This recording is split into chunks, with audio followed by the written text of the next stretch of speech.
Alright, so here goes another poem of mine that was written about rap artist Tupac Shakur, who passed on many years ago, over a decade ago. I will put down in detail more of why I wrote this poem on him, if you're interested. But as always, your feedback is most definitely needed and appreciated.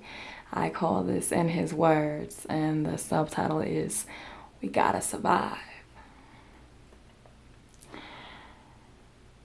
They said he was a bastard, a master at destruction, a nigga out of luck, so a thug who never gave a fuck but only in his poems.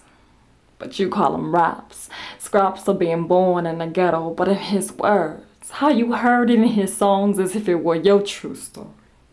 But his testimony, his theories of his struggle manifesting into an artist, an unusual poet to ever speak a soul. Everybody knows real niggas don't make it out the ghetto alive. He never said he was blessed, but stressed his convictions of the contradictions that should have made him that nigga. But his only crime that was ever committed was the constant fights with us own fears. And he said, we gotta survive.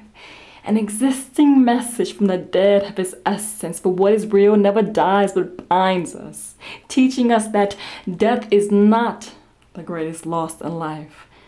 The greatest loss is what dies inside while still alive. Never surrender. Or that we don't just listen and nod our heads to his greatest hits cause it sounds good but feels good.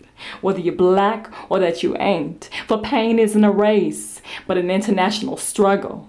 See, everybody's at war with different things. I'm at war with my own heart.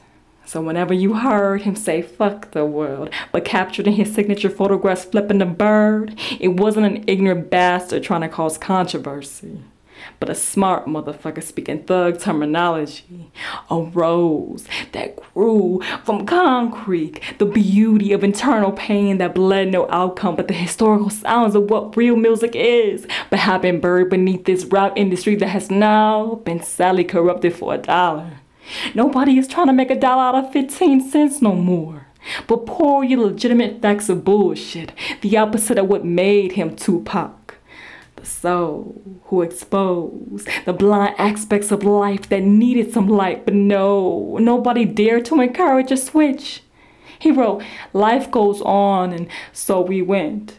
Keep your head up was an anthem to every lost cause confined into an outlaw where there lived no remorse but the war on poverty. For he said, Tupac cares if don't nobody else care. The airfare to hope where liberty appeared to be too far gone. For every poem he wrote was a bow into our destiny.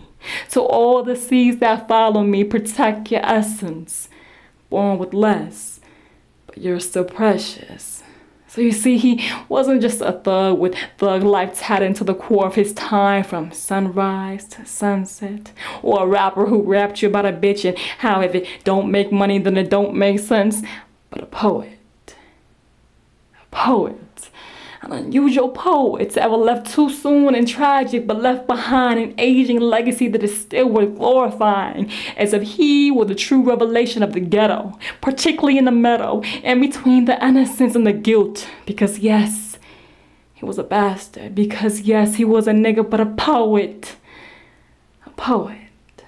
An unusual poet to ever speak a soul, for everybody knows real niggas don't make it out the ghetto alive. But he said, we gotta survive. We gotta survive.